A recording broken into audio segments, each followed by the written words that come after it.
Sadaqallahu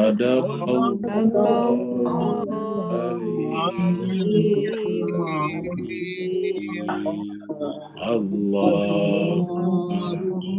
salli wa sallim zid wa barik ala rasulillah wa alihil adhar ala rasulillah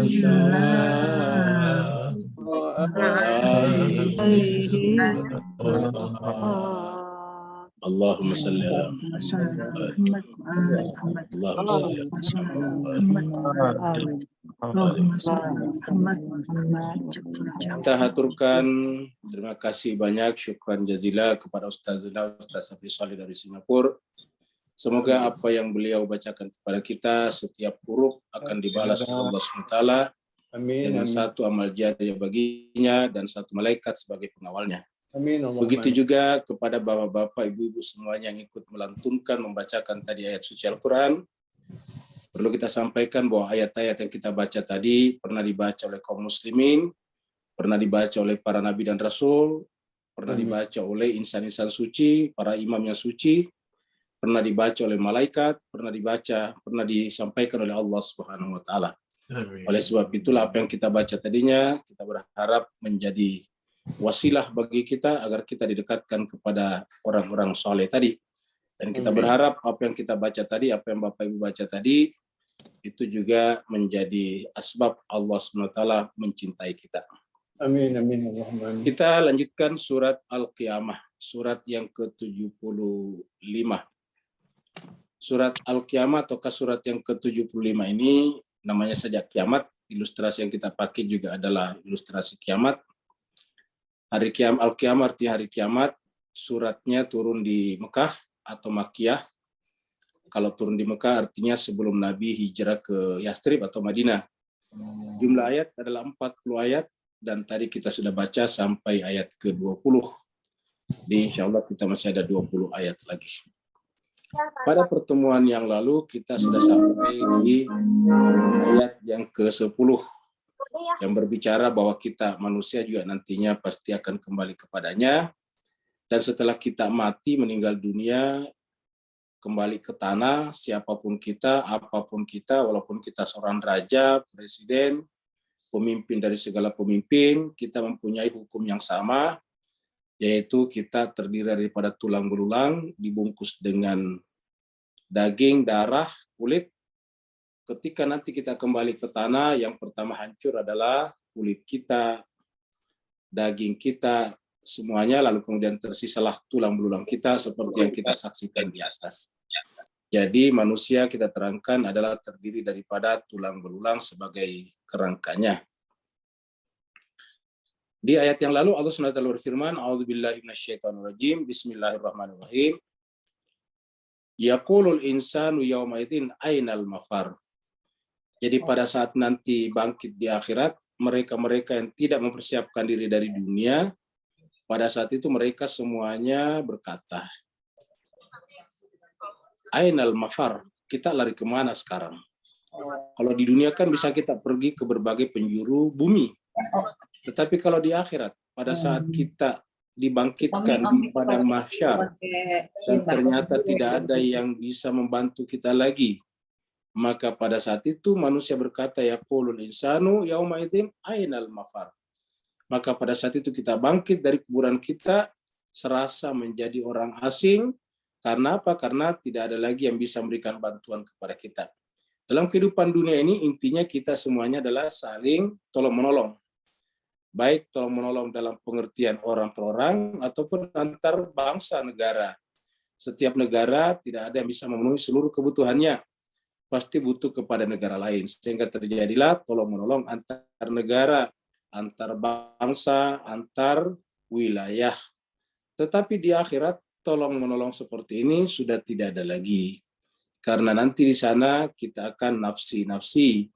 Maka pada saat orang nafsi-nafsi dan bangkit, dan merasakan dirinya tidak pantas lagi mendapatkan pertolongan dari Allah SWT, dan manusia-manusia yang dimandatir untuk itu, maka kemudian berkatalah mereka dengan suara ibah, Ainal mafar. Kita mau lari kemana pada hari ini? Ayat 11. Ini adalah ilustrasi kita pada saat itu kita seperti seorang diri di padang pasir. Dan tidak ada siapa-siapa lagi. Jadi Bapak Ibu sekalian membayangkan dirinya kalau kita bangkit di padang mahsyar dan tidak ada siapa-siapa lagi. Maka Allah SWT berfirman dalam ayat ini, kalla la wazar. Kalla sekali-sekali tidak. La wazara. Jadi ini adalah jawaban Allah kepada kita tadi yang bertanya, ainal mafar. Lalu kemudian Allah menjawab, sekali-sekali tidak. Kalla la wazar, artinya pada hari ini tidak ada tempat berlindung. Seperti tadi kita lihat di padang pasir. Tidak ada pohonan, tidak ada apapun juga. Kalla la wazar. Pada saat ini tidak ada lagi tempat berlindung. Tidak ada lagi yang bisa membantu kita mengangkat beban-beban kita. Tidak ada siapa-siapa lagi. Kita di sana bangkit benar-benar seperti manusia sebatang kara di dunia ini. Itulah sebabnya dalam kehidupan dunia ini kita dianjurkan untuk tolong-menolong. Karena pahala tolong-menolong kita itulah yang kemudian nanti akan menolong kita di akhirat. Pahala kebaikan kita itulah yang nanti akan menolong kita di akhirat. Kalau kita tidak ada pahala tolong-menolong, tidak ada pahala bantu-membantu, tidak ada pahala amal-amal soleh, maka siapa lagi yang bisa nanti membantu kita di sana? Jadi semua yang bisa membantu kita di sana adalah sesuatu yang kita perbuat, lakukan dalam kehidupan ini. Kita yang tidak punya bekal, tidak pernah tolong-menolong, tidak pernah beramal soleh, tidak akan mendapatkan apapun nanti di sana. Bagaimana dengan orang berbuat baik? Setiap manusia punya tujuan. Jadi kalau tujuan berbuat baiknya hanya untuk sekedar menyenangkan dirinya, menyenangkan orang lain, maka imbalannya sudah didapatkan di dunia. Misalnya saya berbuat baik supaya saya merasa bahagia. Setiap orang berbuat baik pasti bahagia. Dan berarti bahwa sudah dapat. Kalau berbuat baik misalnya supaya mendapat popularitas, setelah rajin berbuat baik terkenal. Nah, berarti bahwa popularitas ataukah keterkenalannya telah didapatkan, telah tunai di muka bumi ini. Ada orang berbuat baik supaya nanti mendapatkan tiket menjadi orang penting dalam suatu kekuatan politik. Maka setelah dia kemudian populer, banyak yang pilih, dan kemudian menjadi pejabat penting. Nah, berarti kan sudah tunai namanya. Jadi dengan demikian bagi orang beragama, orang beriman, tak saja diajarkan berbuat baik, tapi juga diajarkan untuk apa dia berbuat baik. Untuk kepada siapa dia berbuat baik. Karena ini sangat menentukan. Dalam kehidupan dunia kita ini namanya tujuan itu teramat sangat penting. Banyak orang bepergian tapi tidak punya tujuan. Nah, orang yang punya tujuan itulah yang akan mendapatkan hasil yang maksimal. Orang bepergian tapi tidak punya tujuan pasti hanya akan melahirkan kesia-siaan saja. Nah, begitulah juga dengan akhirat. Makanya jauh-jauh hari Rasul kita Shallallahu Alaihi Wasallam telah mengingatkan kita bahwa setiap amal perbuatan harusnya niatnya dibenarkan dulu. Karena tidak ada orang berbuat baik yang tidak punya niat. Tinggal niatnya kemana. Innamal a'malu binniat. Setiap amal itu harusnya punya niat. Cuma niatnya benar atau tidak. Innamal a'malu binniat wa innamal likulli imri'in ma nawa. Dan setiap amal itu pasti akan didapatkan sesuai dengan niatnya. Jadi kalau niat kita misalnya berdagang untuk dapat untung, insya Allah pasti dapat untung. Tapi kalau niat kita berdagang agar kita bisa beribadah, qurbatan, mendekatkan diri kepada Allah, ma'rifat kepadanya, maka Allah pasti akan membimbing kita juga ke sana. Sama-sama dagang, sama-sama cari uang. Tapi yang satunya hanya untuk sekedar dikumpulkan, supaya mungkin disebut orang kaya dan sebagainya, maka pasti akan tercapai juga niatnya. Dia akan jadi kaya, dia akan dikenal orang, tetapi apakah kekayaannya, keuntungannya mendekatkannya kepada Allah, itu pasti tidak. Selama tujuannya memang tidak diniatkan ke situ. Inilah makna innamal a'malu binniat. Maka kan la wazar. Di akhirat nantinya tidak ada lagi tempat berlindung. Kecuali apa? Kecuali amal-amal perbuatan kita yang diniatkan memang untuk qurbatan, taqarrub, mendekatkan diri kepada Allah Subhanahu wa taala. Ila rabbika yauma izin al-mustaqar. Pada hari itu, yauma izinnya disimpan di sini di belakang. Pada hari itu, ila rabbika, kepada Tuhan mula al-mustaqar. Jadi tidak ada lagi tempat kembali selain daripada Allah. Jadi tidak ada lagi tempat kembali, tidak ada lagi tujuan kecuali Allah Subhanahu wa taala. Jadi agama mengajarkan kita di dunia ini agar setiap perbuatan kita adalah ila rabbika. Dan ini sudah disampaikan berkali-kali dalam Al-Qur'an. Faida faragta fansab wa ila rabbika farghab. Jadi kita sampai tibanya itu adalah kepada Tuhan. Jadi Bapak Ibu sekalian, orang beriman dan tidak beriman sebetulnya secara lahiriah amalannya sama saja. Orang beriman juga ngantor, pergi ke kantor. Orang tidak beriman juga pergi ke kantor. Orang beriman juga berdagang, orang tidak beriman juga berdagang. Orang beriman juga belajar keras sehingga melahirkan sains dan teknologi. Orang tidak beriman juga belajar keras melahirkan sains dan teknologi juga. Orang beriman misalnya juga bertani, berkebun, orang tidak beriman bertani, berkebun juga. Orang beriman menjadi pelaut, orang tidak beriman pelaut juga. Semuanya dilakukan sama karena sama-sama manusia. Bedanya ialah tujuannya kemana, orientasi hatinya kemana, fokus perbuatannya kemana. Disinilah pentingnya tadi innamal a'malu binniyat. Dan ayat ini menyampaikan kepada kita bahwa harusnya setiap perbuatan kita, bahkan perbuatan ibu-ibu sebagai ibu rumah tangga kelihatannya cuma mengurus piring, cuma kelihatannya mengurus sayur-sayuran. Tapi itu perkara yang sangat penting karena orang tidak bisa beribadah, tidak bisa eksis kalau tidak makan, tidak minum. Kalau tidak makan sayur-sayuran, dia akan sakit-sakitan misalnya. Jadi perkara dapur, perkara sayur-sayuran bukan perkara kecil, tapi perkara besar. Nah, tinggal tujuannya ibu-ibu mengurusi dapur apa. Kalau tujuannya mengurusi dapur adalah qurbatan ilallah, maka tentu tidak perlu menunggu pujian dari suami atau dari anak-anak. Apa sebabnya? Karena tujuan kita berbuat adalah ila rabbika, kepada Tuhan. Inilah yang dikatakan di dalam surat Al-Nashrah itu. Faidza faragta fansab wa ila rabbika farghab. Atau di tempat lain dikatakan ila rabbika muntahaha, kepada Tuhan mula puncak tujuan itu. Jadi ila rabbika muntaha, muntaha itu adalah puncak. Akhir daripada tujuan kita adalah Allah. Jadi harusnya semua perbuatan kita adalah kepada Allah. Bapak Ibu yang saya berbahagia, kalau kita sudah benarkan niat kita, semua perbuatan kita tujukan hanya kepada Allah, itu hidup merasa enak. Apa sebabnya? Karena kita tidak perlu berharap apa-apa. Kalau kita punya tujuan-tujuan lain selain daripada Allah, kalau tujuan itu tidak tercapai, biasanya kita tersiksa. Biasanya kita menderita, biasanya kita stres, depresi, dan sebagainya. Tapi kalau kita berbuat semuanya, tujuannya untuk Allah Subhanahu wa Ta'ala. Persoalannya apakah kita digaji di kantor, kita diberi uang oleh suami, itu lain soal. Tetapi tujuan kita harus kepada Allah Subhanahu wa Ta'ala. Sehingga seandainya ada kekurangan-kekurangan yang terjadi pada relasi kita terhadap pekerjaan kita, tidak ada masalah. Apa sebabnya? Ya tujuan kita kepada Allah Subhanahu wa Ta'ala. Ila rabbika muntaha, ila rabbika farghab. Seperti dikatakan dalam ayat ini, ila rabbika al-mustaqar. Jadi berkali-kali dalam Al-Quran tadi, alam nasyrah ila rabbika farghab. Di dalam surat yang tadi, ila rabbika muntaha. Kalau di sini, ila rabbika al-mustaqar. Ila rabbika al-mustaqar. Kalau kita hilangkan yauma izinnya. Jadi Tuhanlah menjadi tempat kembali kita. Tuhanlah tempat hijrah kita yang sesungguhnya.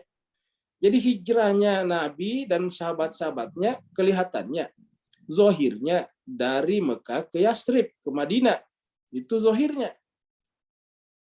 Hijrahnya Nabi Musa bersama dengan pengikut-pengikutnya, zohirnya dari Mesir pergi ke Baitul Maqdis. Hijrahnya, zohirnya Sayyidina Ali bin Abi Thalib karramallahu wajhah, Imam Ali, dari Madinah pergi ke Kufah, zohirnya. Tetapi batin mereka, hati mereka, niat, jiwa mereka adalah ila rabbikal mustaqar, ila rabbika muntahaha, ila rabbika farghab. Jadi kepada Allah lah semuanya kita jadikan sebagai tujuan, orientasi. Jadi tujuan tertingginya adalah Allah Subhanahu wa Ta'ala, karena memang Allah lah berada di puncak segala sesuatu. Kalau ini belum tercapai, berarti niat kita belum benar, dan berarti bahwa tidak perlu berhenti bekerja, tidak perlu berhenti berdagang, tidak perlu berhenti jadi ibu rumah tangga, tidak perlu berhenti jadi nelayan. Yang perlu adalah memperbaiki niat. Kata para alim ulama, tashihun niyah. perbaikilah niatnya. Jadi selalu kita tashih. Tashih itu artinya memperbaiki, tashihun niat. Selalu kita memperbaiki niat kita. Setiap saat, kapan saja kita selalu tashihun niat. Apa tujuan kita berbuat ini? Karena kalau niat salah tadi melahirkan juga jiwa yang gundah, jiwa bisa tergoncang, jiwa bisa bahkan mengalami semacam perbolakan yang teramat sangat kencang, dan kalau kita tidak cukup sanggup menerimanya, bisa berakibat fatal. Kemudian ayat berikutnya kita lihat jemaah sekalian, ini adalah perkumpulan di dunia ini. Tapi bayangkanlah ini nanti terjadi di padang mahsyar. Kita nanti di padang mahsyar akan berkumpul lebih banyak lagi dari ini. Ya. Kalau di dunia ini kan sering orang berkumpul. Di dunia sering berkumpul. Dan apa yang membuat orang berkumpul sampai rela berdiri berjam-jam? Karena ada sesuatu yang memukau. Ulangi Bapak Ibu sekalian, kenapa rela ini berdiri sini? Bahkan mereka membayar masuk ke sini. Berkumpul seperti ini. Karena ada sesuatu yang memukau perhatiannya. Ada sesuatu yang nikmat, ada sesuatu yang nyaman disaksikan. Bapak Ibu sekalian, sehebat-hebatnya, sememukau-mukaunya itu yang mereka tonton di depan, tidak ada apa-apanya dibanding dengan ketika Allah Subhanahu wa taala mempertontonkan dirinya nanti di padang mahsyar. Maka jemaah sekalian sebagai di padang mahsyar pada saat itu adalah tempat yang paling nikmat bagi orang yang telah mempersiapkan jiwanya dari dunia dengan ma'rifat kepada Allah Subhanahu wa taala, dengan memperbaiki niatnya pada setiap amal perbuatannya tadinya. Yunabbaul insanu yauma idzi bima qaddama wa akhar. Perhatikan ya Mas sekalian, pada saat itu yunabbaul insan, setiap orang akan diberitahukan. Itulah maknanya kenapa ada padang mahsyar seperti yang kita bayangkan seperti di padang Arafah seperti ini. Ya, ini adalah bayangan di padang Arafah ya. Jadi kalau ada tadi orang bikin konser ini padang Arafah jauh lebih besar dari konser manapun. Untuk apa Allah membuat padang Arafah seperti ini? Untuk apa syariat kita agama membuat padang Arafah seperti itu? Bayangkan bahwa kita nanti akan berkumpul di akhirat seperti layaknya ini. Sehingga pada saat itu yunabbiul insan, pada saat itu manusia akan diberitakan naba diberitakan. Jadi setiap manusia itu akan disampaikan kepadanya yauma idzin, pada saat itu di padang mahsyar, bima qaddama, ini apa yang sudah dilakukan dan apa yang tidak dilakukan ya. Jadi kita artikan ini apa yang dilakukan dan apa yang tidak dilakukan. Qaddama wa akhar bisa juga diartikan mana yang diprioritaskan, di skala prioritaskan, dan mana yang tidak diprioritaskan. Jadi jiwa kita, kalau ingin kita lihat Bapak Ibu semuanya, gampang kita lihat apa yang kita prioritaskan. Ulangi lagi, kalau kita ingin melihat sifat jiwa kita. Jadi Bapak Ibu sekalian, tidak ada yang bisa melihat jiwanya. Kalau melihat kembang, semua kita bisa. Melihat kupu-kupu, semua kita bisa. Melihat langit, awan, semua kita bisa. Melihat bintang di malam hari, semua kita bisa. Tetapi siapa yang bisa melihat jiwanya? Bahkan masing-masing kita punya jiwa, tapi tidak akan mampu melihat jiwa kita masing-masing. Nah, untuk memahami jiwa kita seperti apa kualitasnya, seperti apa mutunya, sederhana caranya kata ayat ini, yaitu lihatlah apa yang kita dahulukan dan apa yang kita tunda, apa yang kita qaddama dan apa yang kita akhara, apa yang kita prioritaskan dan apa yang kita tidak prioritaskan. Dari situ kelihatan kemana kita. Secara akal, setiap yang orang prioritaskan adalah yang dianggap paling penting. Saya kira ini semua kita paham Bapak Ibu sekalian. Jadi semua yang kita anggap sangat penting itu pasti diprioritaskan. Seperti waktu kita masih sekolah, maka yang kita prioritaskan itu adalah bangun pagi-pagi untuk pergi sekolah. Karena itu adalah paling penting bagi kita pada saat itu. Kalau ujian, kita akan belajar keras malam harinya. Karena kita prioritaskan ujian esoknya. Karena ujian sangat menentukan langkah pendidikan kita selanjutnya. Maka kita berusaha sedapat mungkin agar memprioritaskan ulangan kita, ujian kita. Seorang suami, seorang istri misalnya, biasanya bagaimanapun nyamannya, enaknya ngerumpi di warung tetangga, tapi begitu suaminya datang, pasti dia balik ke rumahnya. Kenapa? Karena dia prioritaskan suaminya. Seperti itulah. Jadi, kalau kita ingin melihat jiwa kita, lihatlah apa yang kita prioritaskan. Bagi orang beriman, prioritas pertama dan utamanya adalah Allah. Apa sebabnya? Karena bagi orang beriman, dia merasa tidak ada apa-apa dalam kehidupan ini selain Allah. Tidak ada yang ada kecuali diadakan oleh Allah, dan kita juga tidak bisa lahir kalau tidak diadakan oleh Allah SWT. Kalau Allah tidak menciptakan Adam, kita tidak ada sampai sekarang.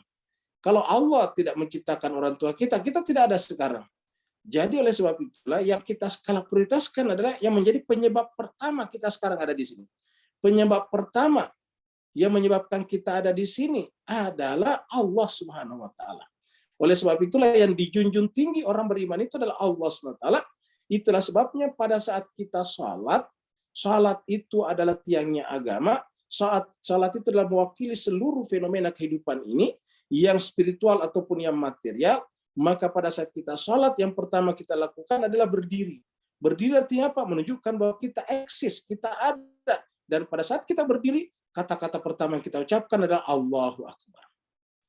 Apa artinya? Itu menunjukkan yang mana yang harus kita prioritaskan. Jadi orang salat itu selalu Allah yang diprioritaskan. Karena dia sudah berjanji, kata-kata pertamanya ketika dia angkat tangan, menyerah, adalah Allahu Akbar. Ya Allah, sebesar-besarnya urusan uang, tidak ada apa-apanya dibanding dengan Engkau, ya Allah. Sebesar-besarnya urusan pangkat dan jabatan saya, tidak ada apa-apanya dibanding dengan Engkau, ya Allah.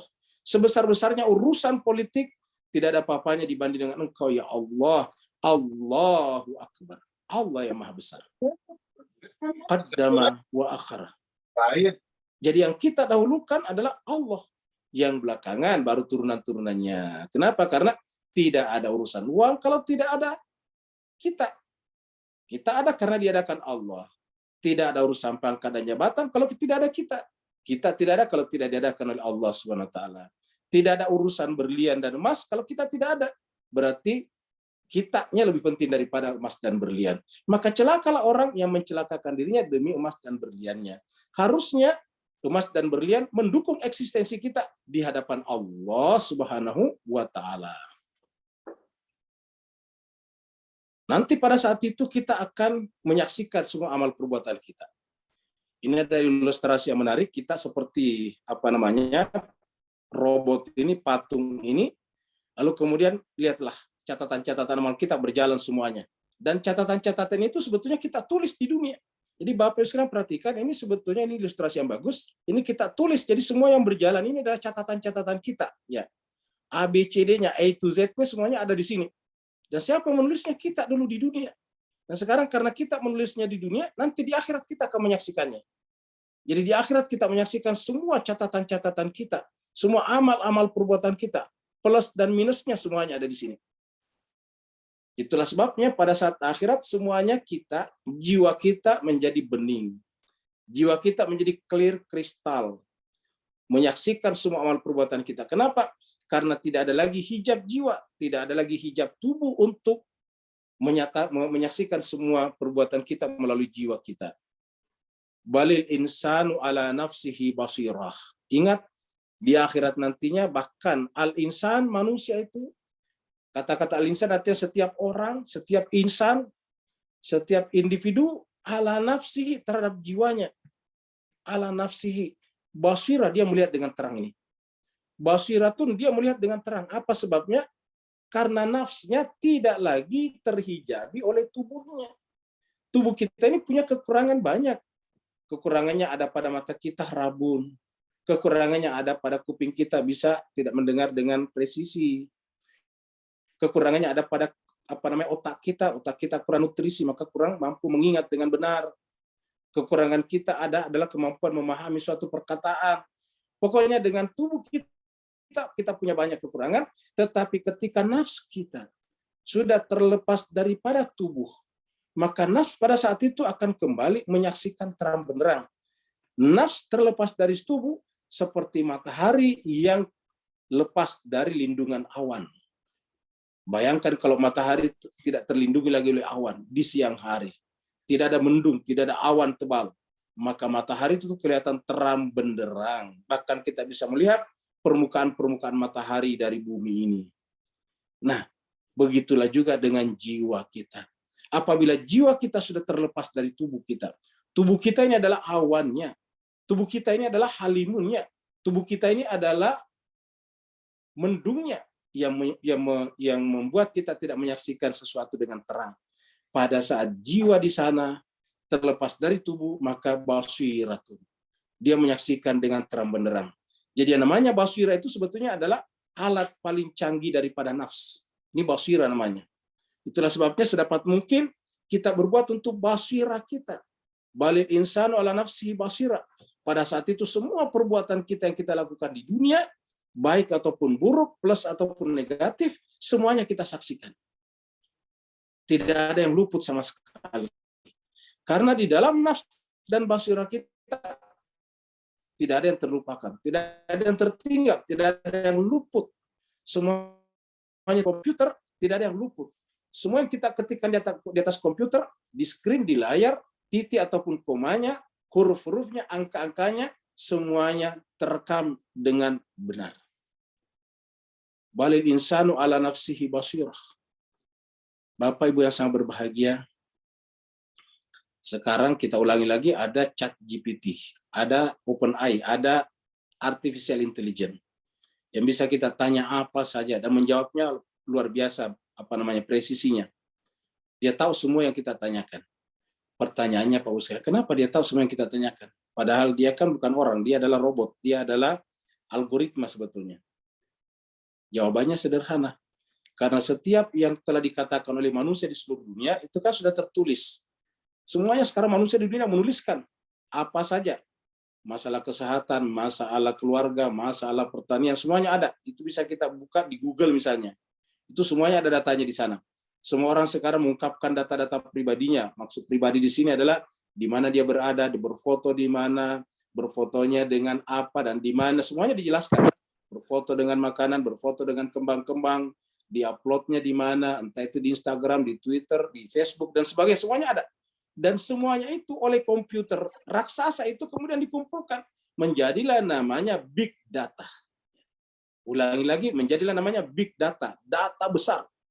Data super besar. Data raksasa. Bukan lagi big data, tetapi sebetulnya data raksasa. Giant data misalnya sebetulnya. Data raksasa. Ya.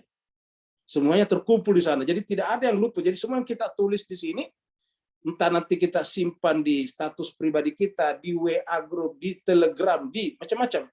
Semuanya sebetulnya tanpa kita sadari, itu terekam semua, tersimpan. Terkumpul semuanya di dalam satu apa yang disebut dengan big data. Pada saat kita bertanya kepada ChatGPT tadi itu, dengan cepat, ya dengan cepat dia bisa narik semua jawaban-jawaban itu dan dikumpulkan menjadilah jawaban yang sempurna. Itu di dunia Bapak Ibu sekalian. Itu pakai ChatGPT, itu pakai artificial intelligence. Apa namanya artificial intelligence? Belum truly intelligent, belum really intelligent. Itu baru artificial intelligence, baru kecerdasan buatan. Bagaimana kalau kecerdasan sungguhnya? Di mana kecerdasan sungguhnya itu? Bukan pada otak kita, bukan pada pikiran kita, bukan pada artificial intelligence, bukan pada robot-robot itu, tapi pada basirah. Balil insanu ala nafsihi basirah. Pada saat itu setiap diri, maka basirahnya akan menyaksikan dengan terang benderang.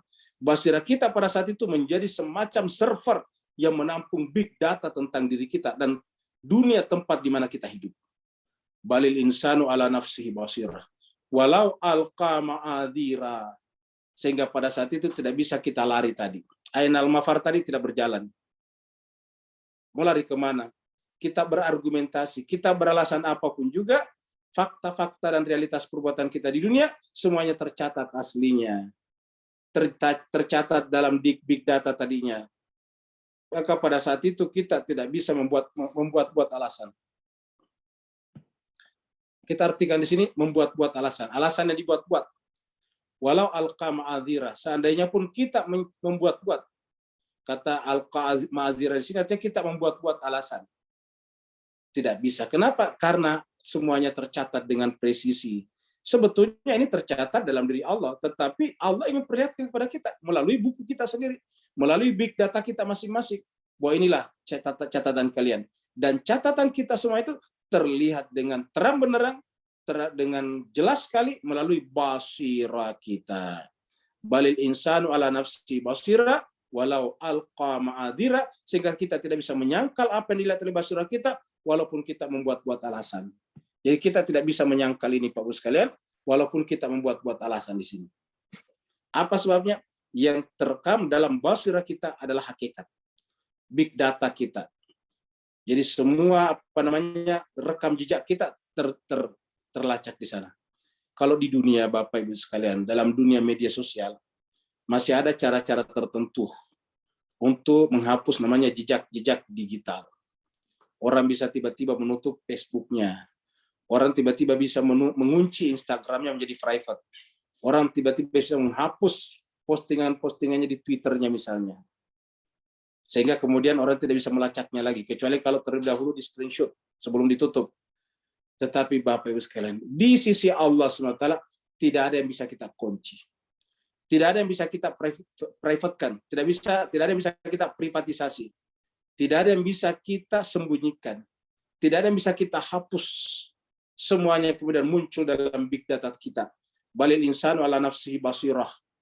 Bahkan pada saat muncul itu dalam basirah kita coba mengelak dengan menciptakan, membuat-buat alasan, kata orang hukum, membuat alibi, membuat alasan-alasan, kita tidak akan mampu. Allah mengatakan walau alqa ma'azirah. Seandainya pun, walaupun kita membuat-buat alasan, kita tidak bisa lari daripada realitas pada saat itu.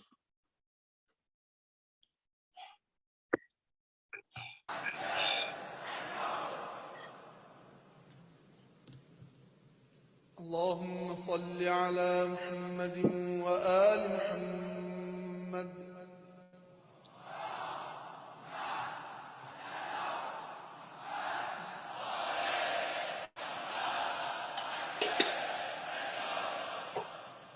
أعوذ بالله من الشيطان الرجيم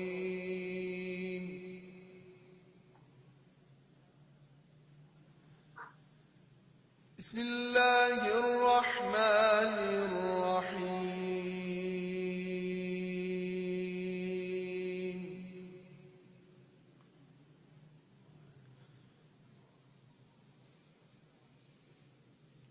إن الله اشترى من المؤمنين أنفسهم بأن لهم الجنة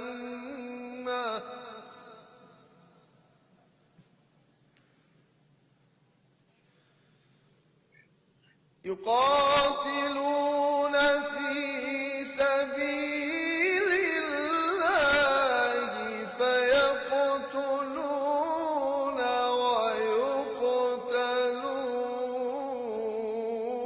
ويقتلون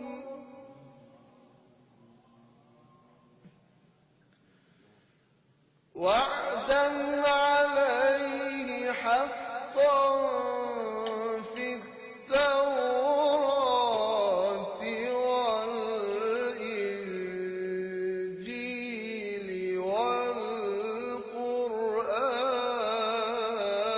والقرآن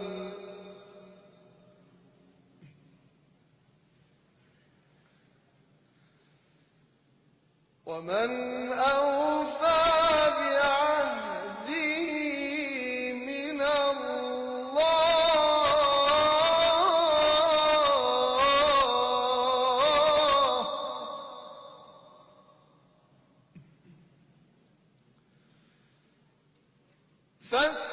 فاستبشروا ببيعكم الذي بايعتم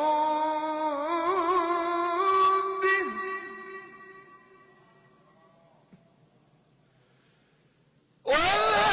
وذلك هو الفوز العظيم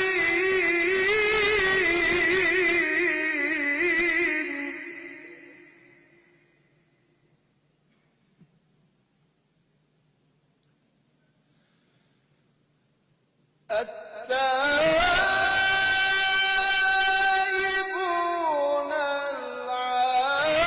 العابدون الحامدون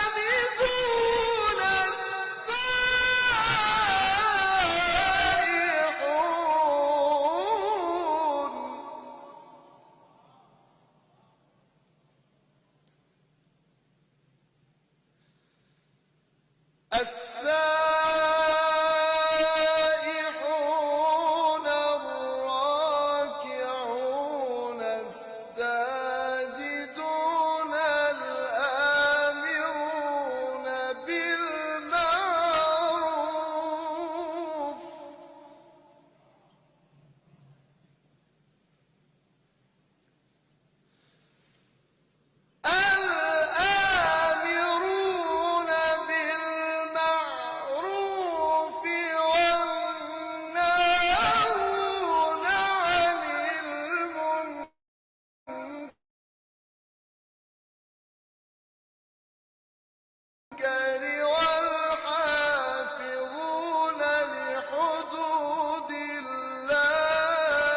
Bapak Ibu Mas yang berbahagia, itu tadi kita menyaksikan Jenderal berbintang 5 mengaji dengan sangat fasih. Apa sebabnya Bapak Ibu sekalian? Karena dia tentu yakin bahwa pangkat dan jabatan tidak berlaku di sisi Allah Subhanahu wa taala. Apapun pangkat kita, berapapun bintang kita, dimanapun posisi kita, tidak berlaku di sisi Allah Subhanahu wa taala. Yang berlaku di sisi Allah SWT adalah untuk apa kita semuanya tadi itu. Untuk apa kita berpangkat, untuk apa kita berjabatan, untuk apa kita berharta. Semuanya adalah itu yang ditanyakan. Kalau tujuannya kepada Allah, kita buktikan bahwa kita tadi mendahulukan Allah. Dan salah satu tanda mendahulukan Allah adalah membaca kitab suci-Nya. Jadi seorang bintang 4 pun dia tidak berhenti membaca kitab suci. Kefasihan beliau tadi membaca kitab suci menunjukkan kepada kita bahwa pasti selalu berlatih. Kita yang Bapak Ibu yang lancar baca Quran terus kemudian berhenti beberapa tahun itu pasti nanti akan kaku lagi. Jadi bagaimana caranya agar kita tetap fasih membaca Al-Quran kalau kita latih terus-menerus, membaca terus-menerus. Karena membaca Al-Quran hakikatnya adalah menunjukkan kecintaan kita kepada Allah. Bahwa mungkin ada orang baca Quran niatnya lain, ya lain soal. Tetapi orang beriman itu apapun yang dilakukannya, termasuk membaca Al-Quran, adalah dalam rangka tadi qurbatan, taqarrub ilallah. Semata-mata agar mendekatkannya kepada Allah SWT. Apapun yang dilakukannya adalah ibtigha'a mardatillah. Semata-mata mencari ridha Allah Subhanahu wa taala. Apa sebabnya? Karena di akhirat nantinya semuanya akan ditunjukkan kepada kita. Semuanya akan diberitakan. Jadi nanti di akhirat kita ditunjukkan bahwa kita lupa Al-Quran karena pangkat kita, celakalah kita. Kita lupa Al-Quran karena harta kita, celakalah kita. Kita lupa Al-Quran karena kesibukan kita mengurusi dunia kita, celakalah kita. Sementara nanti kita di akhirat seperti tadi kita lihat, tidak ada tempat berlari. Ainal mafar. Satu-satunya tempat lari pada saat itu adalah ila rabbika yawma idzin al-mustaqar. Satu-satunya tempat datang pada saat itu adalah Allah. Ila rabbika muntahaha, ila rabbika farghab. Tidak ada tempat lagi yang kita datangi selain daripada Allah SWT, dan Allah akan menyingkapkan hakikat kita tadi dan yang melihatnya dalam basirah kita. Coba kita lihat jemaah sekalian berbahagia pada ayat berikut ini. Ya. Allah berfirman di dalam surat Al-Jum'ah, surat yang ke-62, ayat 8. Allah berfirman, "Qul," katakanlah Muhammad, "innal maut," bahwa walaupun kita berpangkat, berjabatan, berharta, tinggal dimanapun juga, bagaimanapun kita pintarnya menjaga kesehatan,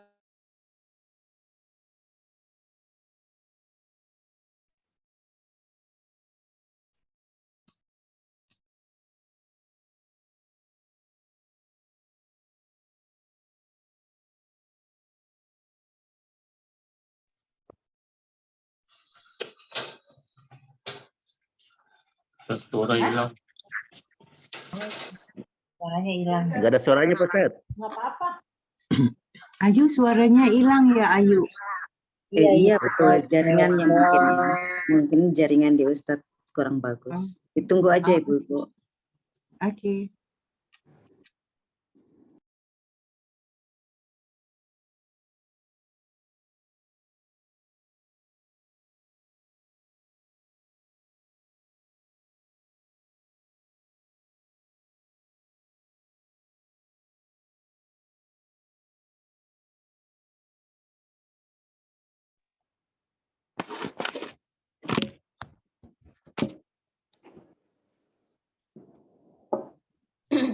Masih hilang ya. Bapak Ibu sekalian mohon maaf tadi ya keluar ya. Ini tadi udah ada Ustaz. Bapak Ibu sekalian udah kelihatan ya? Bapak Ibu udah kelihatan screen-nya? Sudah kelihatan Ustaz. Udah baik. Screen-nya sudah kelihatan. Mas yang tadi. Baik, terima kasih banyak Pak. Jadi kita teruskan. Jadi ini kita buka surat Al-Jum'ah, surat yang ke-62, ayatnya 8. Allah SWT berfirman, "Qul innal mauta." Katakanlah Muhammad kepada seluruh manusia, innal mauta, sesungguhnya kematian itu. alladzi tafirruna minhu, yang kalian lalai daripadanya, yang kalian tidak peduli padanya, yang kalian lari daripadanya. Sejauh-jauhnya kita pergi dari kematian dengan menjaga kesehatan, dengan bersembunyi di dalam benteng yang kuat, fa innahu mulaqikum, kata Allah, pasti kematian itu akan menjumpai kalian. Walau kuntum fi burujin musyayyadah, walaupun kalian berada di benteng yang sangat kuat, kematian pasti akan menjumpai kita. Camkan baik-baik Bapak sekalian, kita semuanya yang ada ini, termasuk saya ini Al-Fakir, semuanya pasti akan menjumpai kita. Fa innahu, hu'nya kepada al-maut. Fa innahu mulaqikum, kematian pasti akan menjumpai kita. Itulah sebabnya apapun pangkat dan jabatan kita, kita butuh Allah. Kita perlu mencintainya. Jenderal Bintang 4 tadi menunjukkan kepada kita bagaimana dia terus membaca Al-Quran dengan indah, dengan suara yang merdu, dengan makhraj-makhraj yang bagus. Apa sebabnya? Karena dia tahu di hadapan Allah pangkat dan jabatan tidak berguna. Di hadapan Allah SWT tumpukan harta tidak berguna. Yang berguna di hadapan Allah adalah apa yang kita perbuat untuk mendekatkan diri kepadanya. Dan di antara tanda kita mendekatkan diri kepadanya melalui cinta kepadanya dengan cinta kepada Al-Quran. Allah mengatakan, Qul innal mautal ladzi tafiruna min fa innahu mulaqikum. Sungguhnya kematian itu pasti mulaqikum, menjumpai kalian. Summa, kemudian turaduna. Summa turaduna, kemudian kalian akan dikembalikan ila, kepada Allah. Siapa Allah? Alimil ghaibi wasyahada. Kita akan dikembalikan kepada zat yang mengetahui yang gaib dan yang syahada, karena semua yang gaib dan syahada adalah merupakan tajallinya. Lalu sampai di sana, fayunabbiukum. Allah akan memberitakan kepada kita semuanya. Dan pada saat itu yang menyaksikan berita kita adalah ala nafsihi basira. Setiap jiwa menyaksikan dengan terang benderang hasil perbuatannya dulu di dunia. Fayunabbiukum bima kuntum ta'malun. Akan diberitakan kepada kalian semuanya bima kuntum ta'malun, dan yang menyaksikan itu di sana adalah basira kita. Ala nafsihi basira. Setiap jiwa menyaksikan dengan basirahnya, dengan terang benderang, tanpa hijab setipis apapun juga. Maka kalau kita kembali tadi ke kitab suci Al-Quran, kita ini Allah mengatakan maka Al-Quran itu adalah menjadi sangat penting. Al-Quran itu tameng pertama di dalam menghadapi neraka dan murkanya Allah SWT nanti di akhirat. Itulah sebabnya Allah berbicara khusus sekarang dengan Al-Quran. Jadi Allah menyuruh kita membaca Al-Quran. Dan baca Al-Quran tidak bisa hanya dengan cepat sekali untuk mengertinya saja, tapi kita pemahamannya. Itulah sebabnya Allah mengatakan la tuharrik bihi lisanak. La tuharrik bihi lisanak. Jangan engkau gerakkan bihi lisanak, dengan membaca Al-Quran, lisanak, lisan kamu. Maksudnya janganlah engkau menggerakkan lisan kamu dalam membaca Al-Quran itu. Lita'jala bihi, hanya karena ingin segera menyelesaikannya. Ulangi lagi, ayat ini mengatakan la ini adalah larangan. Jadi ini adalah larangan, Bapak sekalian. Ini la. Jangan engkau tuharrik. Haraka yuharrik itu menggerakkan. Jangan engkau menggerakkan bihi, demi membaca Al-Quran, lisanaka, lisan kamu, lidah kamu. Hanya karena lita'jala bihi, hanya karena hendak menyelesaikannya secara cepat. Bapak Ibu, di masyarakat kita sekarang melalui grup-grup WhatsApp, ada namanya one day one juice atau one week one juice, ada seperti itu. Bagus-bagus saja Pak Bu sekalian, tapi kalau hanya targetnya hanya untuk tamat dan tamat, tapi tidak memperdalam isinya, tidak mentadabbur isinya, ini juga menjadi problem. Coba kita tanya diri kita, apa motif kita, apa tujuan kita, apa nawaitu kita, niat kita untuk tamat satu hari, satu juz misalnya. Kalau niat kita hanya untuk sekedar tamat, ya tamat, sekedar tamat, pasti gampang menamatkannya. Tapi apakah kita bisa memahami isinya, sehingga kemudian menyesuaikan pahaman kita, pikiran kita, kemudian perbuatan kita dengan isinya? Itu yang berat. Kenapa? Karena untuk berbuat, harus terlebih dahulu mengetahui perbuatan itu. Ibu-ibu tidak bisa bikin satu jenis makanan kalau tidak punya pengetahuan tentang makanan itu. Bapak tidak bisa memperbaiki suatu alat elektronik kalau tidak tahu, tidak punya pengetahuan tentang alat elektronik tersebut. Bapak Ibu tidak tahu mana tentang isinya handphone, HP, tidak mungkin bisa memperbaiki handphone. Jadi kita hanya bisa berbuat pada sesuatu yang kita ketahui sebelumnya. Nah, bagaimana kita bisa berbuat berdasarkan Al-Quran, sementara kita tidak punya pengetahuan tentang Al-Quran tersebut. Nah, untuk memiliki pengetahuan tentang Al-Quran perlu namanya proses pemahaman. Proses pemahaman ini butuh waktu yang lama. Tidak boleh tergesa-gesa. Al-Quran mengatakan, la tuharrik bihi lisanak lita'jala bihi. Janganlah engkau menggerakkan lisanmu, lidahmu, untuk membaca Al-Quran supaya kamu cepat menyelesaikannya. Kenapa? Karena targetnya bukan membacanya sekian juz dalam satu hari atau satu bulan. Tapi targetnya adalah afala ta'qilun, afala tatafakkarun, afala tafkahun. Yang ditanyakan Allah, kenapa kita tidak memikirkan isinya? Kenapa kita tidak mentafakurinya? Kenapa kita tidak memahaminya? Itu yang Allah inginkan kepada kita. Coba kita lihat di dalam ayat ini, surat ini. Ya. Ini Allah berfirman, surat Al-Isra ayat 105. Wabil haqqi anzalnahu. Wabil haqqi anzalnahu. Dan dengan kebenaranlah Al-Quran kami turunkan. Wabil haqqi nazala. Jadi baik anzala ataupun nazala. Jadi artinya ketika Al-Quran turun secara keseluruhan, isinya kebenaran. Dan ketika turun secara perlahan-lahan, isinya juga kebenaran. Anzala dengan nazala beda. Kalau anzala turun secara sekaligus. Jadi ketika Al-Quran turun secara sekaligus pada jiwanya Nabi, itu al-haq isinya. Tidak ada yang mengalami perbedaan. Dan ketika dari jiwanya Nabi keluar kepada kita, keluar ke alam dunia kita, sesuai dengan konteks, sesuai dengan permintaan dan pertanyaan, sesuai dengan keadaan, situasi, dan kondisi, maka juga berdasarkan al-haq. Wabil haqqi nazala. Wa ma arsalnaka illa mubasysyira wa nadhira. Karena kami Muhammad tidak mengutus kamu kecuali dalam rangka mubasysyira wa nadhira. Dengan apa Nabi menjalankan tugas basyira wa nadhiranya? Yaitu dengan kitab suci yang datang kepadanya. Wa Qur'anan, dan Al-Quran.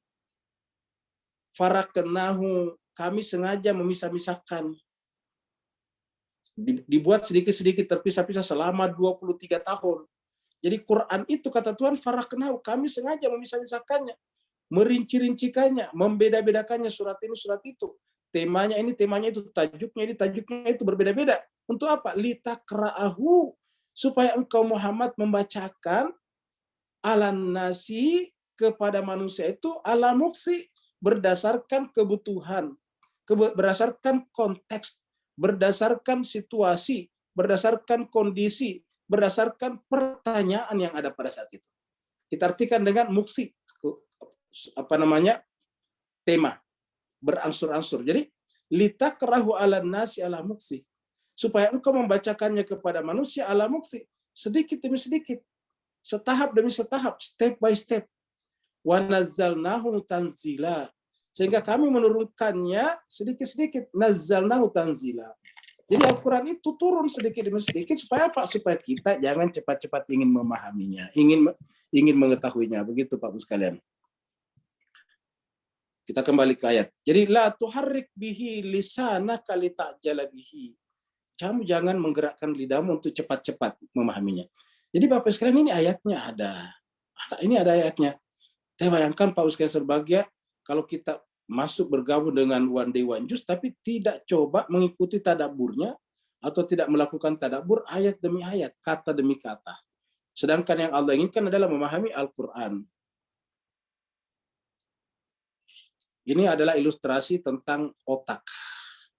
Ya, karena akal itu tidak bisa digambar, ya kita gambarkan saja otak. Ya, ingat ya, namanya akal kita, pikiran kita kan tidak bisa digambar. Yang bisa kita gambar adalah tools, alat yang dengannya akal pikiran kita bisa menggerakkan tubuh kita, dan itu otak namanya. Jadi otak ini kan adalah alat, ya, perabot untuk menggerakkan tubuh kita. Jadi akal kita dari alam rohani masuk ke sini, terhubung dengan ini, semacam jaringan internet. Seperti Bapak Ibu punya komputer, punya handphone semuanya. Kalau Bapak Ibu renungkan, kok kenapa ada suara saya ada di sana? Padahal kan tidak ada kabelnya, tidak ada kabelnya. tidak ada talinya, tidak ada benangnya. Coba, kenapa suara saya sekarang ada di handphonenya Bapak Ibu sekalian? Padahal berbeda-beda tempat kita, bahkan berbeda negara kita, ada di Malaysia, ada di Singapura, dan sebagainya. Kok bisa ada suara saya di sana? Bahkan gambar saya ada kalau kita pakai videonya tadi. Kok kenapa bisa? Itu karena ada namanya network. Network itu kelihatan tidak? Tidak kelihatan. Apalagi yang namanya akal pikiran. Jadi akal itu sebetulnya adalah sebuah network yang terhubung langsung dengan Allah. Jadi network itu terhubung dengan Allah kepada jiwa, kepada akal kita, pikiran kita, kepada otak kita. Otak kita nanti menggerakkan kepada kita. Itulah sebabnya kalau orang itu menggunakan akalnya dengan benar, itu pasti artinya apa? Terhubung dengan Allah Subhanahu wa taala. Inna alaina jam'ahu wa qur'ana. Jadi Allah mengatakan tugas kamilah yang mengumpulkannya nih. Inna alaina jam'ahu. Persoalan mengumpulkannya bukan urusan kalian, urusan kami. Jadi baik mengumpulkan pada zaman Nabi ataupun sekarang. Jadi artinya yang mengumpulkan pada diri kita itu Allah. Kurang lebih begini Pak Ustaz sekalian. Al-Quran ini kan tebal sekali ya. Temanya banyak.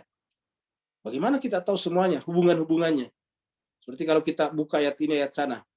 Ya itu kita tidak punya kemampuan. Lalu kenapa bisa kita tahu hubungannya di sana? Yaitu Allah menjanjikan nih. Yang penting kita bersungguh-sungguh, kata Allah, itu tugas kami untuk mengumpulkannya, kata Allah. Jadi kita tinggal memperdalam Al-Quran, membaca demi membaca, mengkaji, tadabbur, dan tadabbur. Apa kata Allah? Alaina, tugas kamilah, kewajiban kamilah. Jam'ahu, mengumpulkannya di dalam pikiran kita. Sehingga menjadi sebuah bacaan yang sempurna. Wa Qur'anah. Jadi kalau kita belajar Al-Quran, jangan kita melihat diri kita. Saya tidak pernah di pesantren. Saya tidak pernah, ya Allah saya tidak pernah di pesantren. Saya tidak pernah belajar bahasa Arab. Allah tidak melihat itu saja. Bahwa kita penting belajar bahasa Arab, iya. Tapi Allah tidak melihat itu saja. Kenapa? Karena betapa banyak orang bisa berbahasa Arab, bahkan orang Arab sekalipun, tapi juga menentang kebenaran. Yang namanya Abu Lahab, kan diabadikan dalam Al-Quran. Tabat yada Abi Lahab. Abu Lahab itu pasti super fasih, bukan fasih, tapi super fasih. Bahasa Arab. Setiap ayat dalam Al-Quran, setiap kata pasti dia mengerti. Karena ini ada bahasa Arab sehari-hari pada saat itu. Jadi kenapa Abu Lahab diabadikan dalam Al-Quran? Yaslan naran zatal lahab. Dia akan masuk ke dalam neraka. Wa imra'atuhu, bersama dengan istrinya. Oh, kenapa bisa masuk neraka padahal dia Arab, bahkan tetangga dengan Nabi, bahkan pamannya Nabi. Oh, kenapa? Kan dia pasti berbahasa Arab. Nah, ini menunjukkan bahwa kita bagus belajar bahasa Arab, tetapi jangan hanya mengandalkan bahasa Arab kita saja.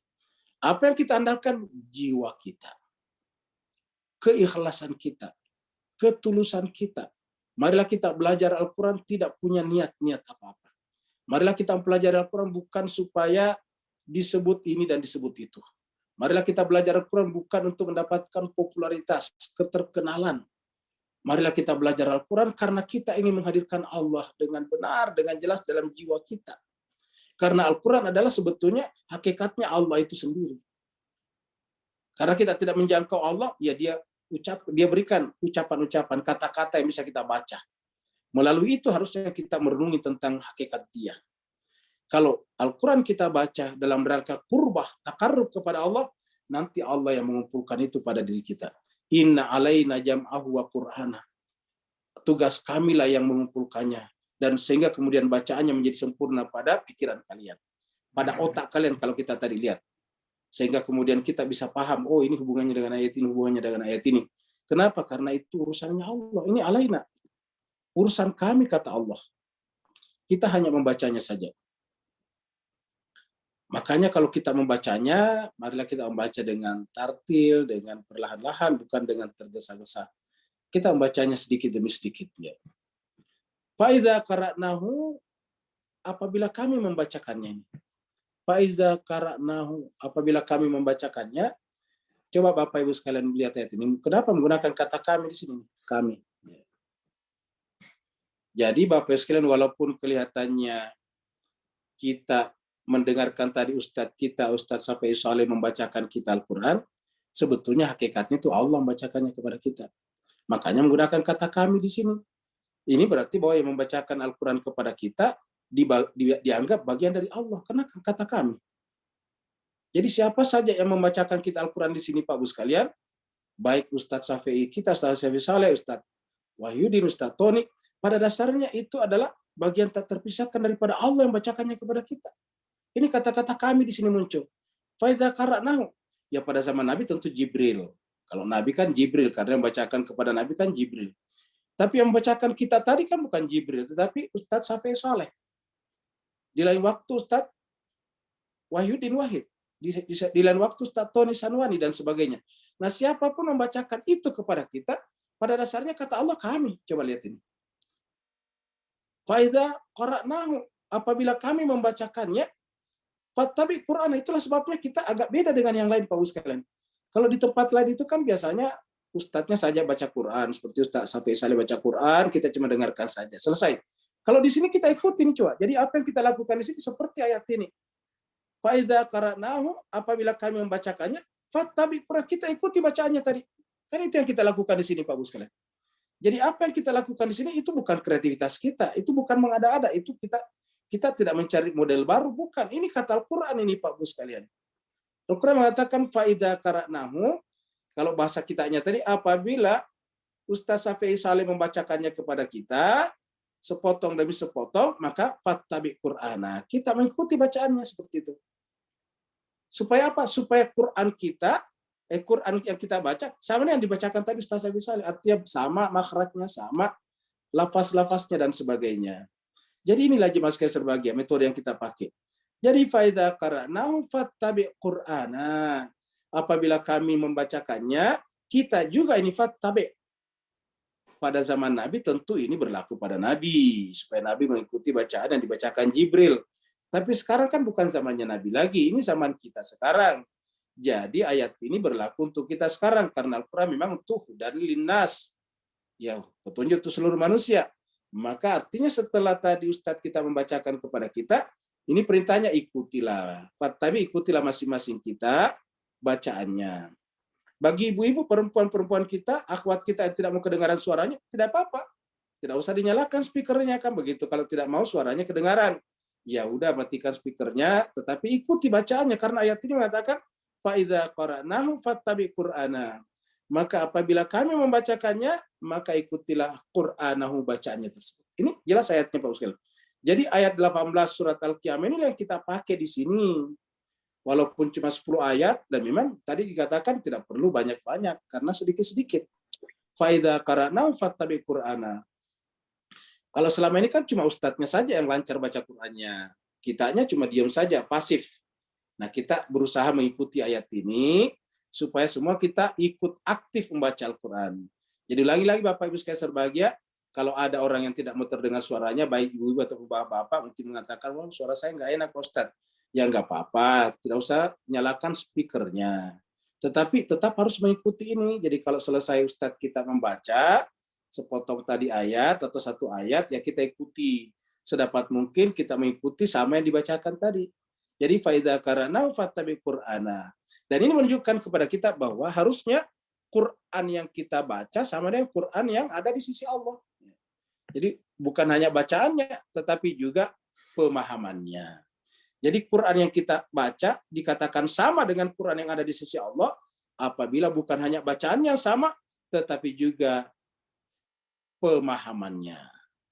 Jadi ulangi, bukan hanya pada bacaannya sama, tapi pemahamannya. Makanya Pak Bu sekalian berbahagia di sini kita melakukan dua itu. Bacaannya, kemudian kita coba tadabbur supaya apa? Pemahaman kita sama dengan yang diinginkan Allah. Tentu saja Pak Bu sekalian, Al-Fakir ini kan juga bukan siapa-siapa. Masih belajar juga. Ya paling tidak kesalahannya kita perkecil. Makanya setiap kali selesai di sini saya mengatakan kalau memang benar dari Allah, kalau tidak benar yaitu dari pribadi Al-Fakir. Karena Al-Fakir ini saya ini Pak Bu sekalian bukan siapa-siapa juga. Tidak punya apa-apa juga. Ya, jadi kita hanya berharap kepada Allah. Kalau kita salah ya semoga Allah membenarkan pemahaman kita. Kalau keliru Allah membimbing kita. Karena kita ini adalah benar-benar pandir, bodoh di hadapan Allah SWT.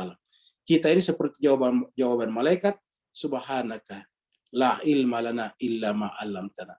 Summa inna alaina bayana. Nanti kemudian urusan kami lah memberikan penjelasan. alaina bayana. Kita berusaha sedapat mungkin, tapi apa kata Allah? Summa inna alaina bayana. Inilah yang diungkapkan di dalam surat Ar-Rahman, seperti yang kita bisa baca di sini, surat Ar-Rahman. Ar-Rahman allamal Qur'an ini, allamal Qur'an. Dia Allah mengajarkan Al-Quran. Baru khalaqal insan. Jadi memang Al-Quran ini sepadan dengan manusia. Kenapa? Al-Quran dulu bicarakan baru ciptakan manusia. Artinya apa? Al-Quran ini cocok dengan jiwa manusia. Baru kemudian allamahul bayan. Allamahul bayan. Allah yang mengajarkan bayannya, penjelasannya. Sama dari sini tadi. Ya. Kita lihat sini. Inna alaina bayanahu. Alaina bayanahu. Alaina bayanahu. Ini perhatikan. Allamahu al-bayan. Dia Allah, Ar-Rahman, ia mengajarkan al-bayan. Ar-Rahman itulah yang tadi masuk dalam kategori kami di sini, alaina. Siapa alaina di sini? Tentu Allah dan para manusia suci yang merupakan pasangan sempurna daripada Al-Quran tersebut. Summa inna alaina bayana. Kemudian kewajiban kamilah untuk menjelaskan penjelasannya. Tetapi apa yang menjadi penghambat kita memahami Al-Quran? Ulangi lagi, apa yang menjadi penghambat kita memahami Al-Quran? Yaitu urusan dunia kita. Kita mendahulukan urusan dunia. Ingat tadi jemaah sekalian? Qaddama wa akhar. Harusnya kan yang kita prioritaskan mana? Apakah kita tidak boleh ngurus uang? Ya. Apakah kita tidak boleh ngurus uang? Apakah kita tidak boleh ngurus pekerjaan? Wajib. Tapi jangan sampai menjadi penghambat kita mendekatkan diri kepada Allah dengan memperdalam kitab sucinya. Itu masalahnya.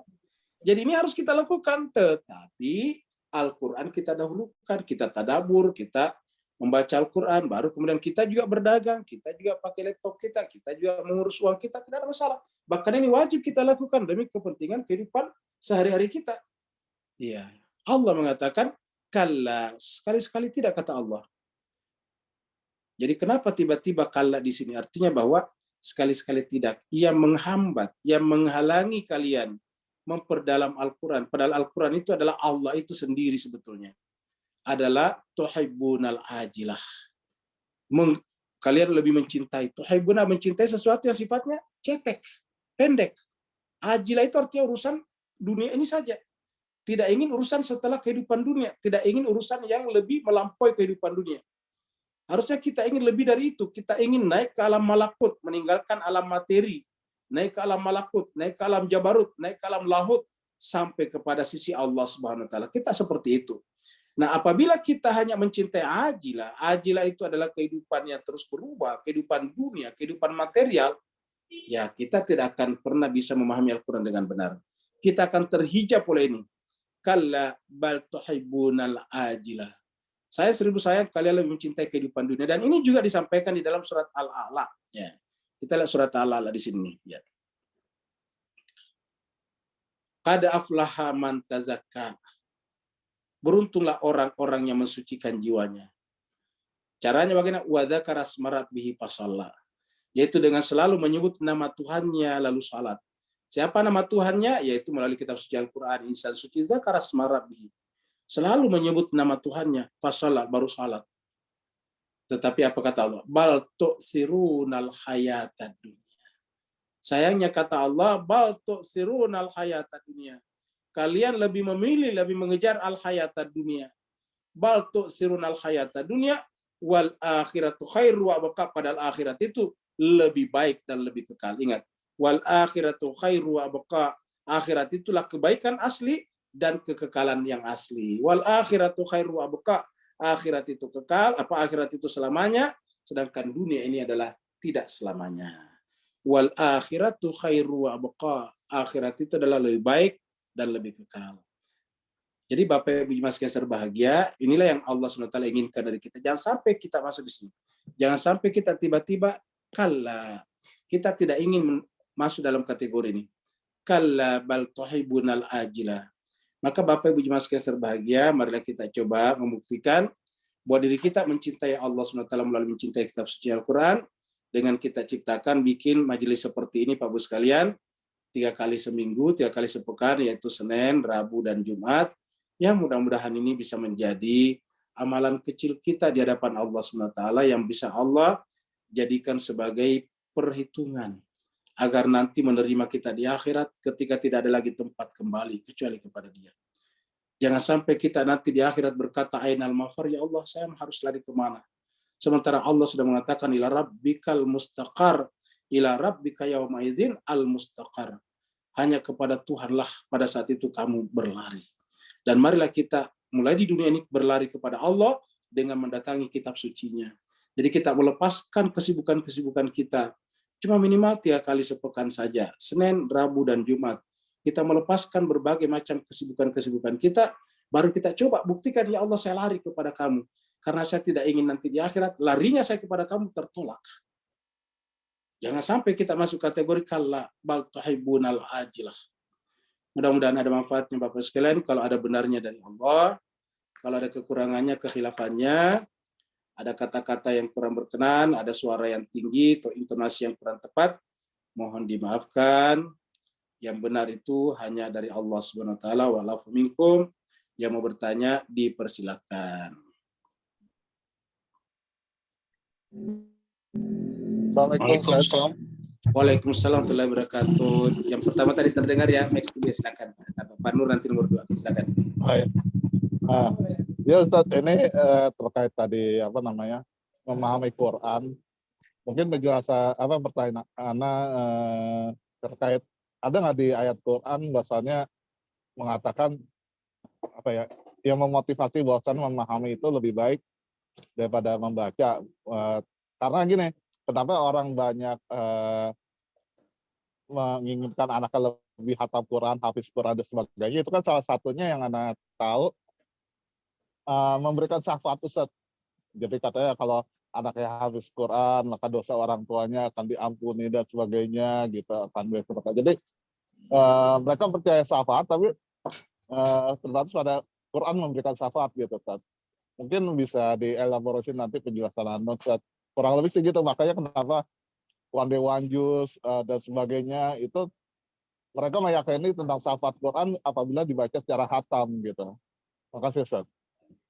Baik, terima kasih banyak. Jadi memang ini persoalan di masyarakat kita karena terkadang memang kita beragama hanya berhenti pada yang zahir saja. Ya, jadi memang kalimat kalau kita membaca Al-Quran apalagi khatam nanti akan menjadi syafaat kita di akhirat. Tapi pertanyaannya ialah, maukah Al-Quran menjadi syafaat bagi kita kalau kita tidak memahaminya? Karena kalau Al-Quran kita tidak pahami, ya tidak akan pernah sampai kepada pasangan Al-Quran.